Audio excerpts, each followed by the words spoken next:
All right, here we are. This is a AMS combination vendor. Sometimes very helpful when you're servicing machines that this, the switch is essentially tricked to be closed. So we just put our switch cover right here. Basically, just the friction of it holds it in place. There are magnets if there's metal, but it's kind of designed to hold in place with friction as well as with the magnet. So basically, covering the switch there kind of allows you to service the refrigeration system and do your other tests. All right, here's an example. This is a Crane GPL 6500, same as the AP Ultraflex. Again, just another vending machine when you have a paddle type switch like this.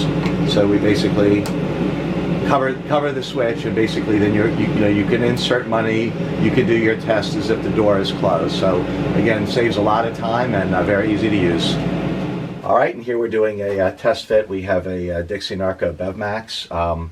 Again, there's two switches. This one here has a built-in to close the switch. Just as we work on these, sometimes it's nice to trick the machine to thinking the door's closed just for actual coin tests and real delivery.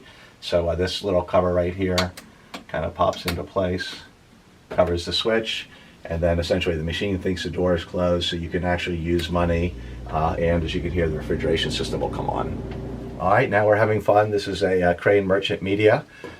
This top switch right here, you just kind of pop our switch cover, holds it in place, and then with the door open, you're actually allowed to do a real live coin test. So again, another use, very handy part for a service technician.